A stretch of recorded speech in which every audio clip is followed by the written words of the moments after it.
বিদ্যে বোঝাই বাবু মশাই চড়ি শখের বোটে, মাঝি রে কন বলতে পারিস সূর্যি কেন ওঠে?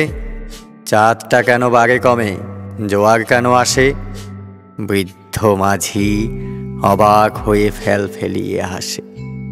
বাবু বলেন, সারা জীবন মরলি রে তুই খাটি, জ্ঞান বিনা তোর জীবনটা যে চারি আনাই মাটি। খানিক বাদে কহেন বাবু, বলতো দেখি ভেবে, নদীর ধারা কেমনে আসে পাহাড় থেকে নেবে? বলতো কেন লবণ পোড়া সাগর ভরা পানি? মাঝি সে কয়, আরে মশাই অত কি আর জানি। বাবু বলেন, এই বয়সেও জানিস নেও তা কি? জীবনটা তোর নেহাত খেলো অষ্ট আনাই ফাঁকি।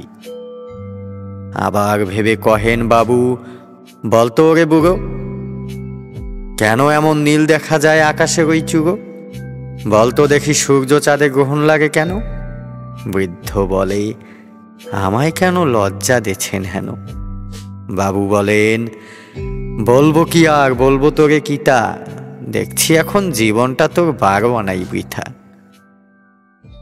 খানিক বাদে ঝড় উঠেছে, ঢেউ উঠেছে ফুলে। বাবু দেখেন নৌকাখানি ডুবলো বুঝি দুলে। মাঝি রে কন, এ কি আপদ ওরেও ভাই মাঝি, ডুবলো নাকি নৌকা এবার, মরবো নাকি আজি? মাঝি শুধায়, সাঁতার জানো?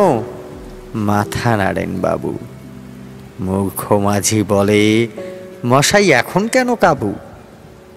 বাঁচলে শেষে আমার কথা হিসেব করো পিছে, তোমার দেখি জীবনখানা 16 আনাই মিছে।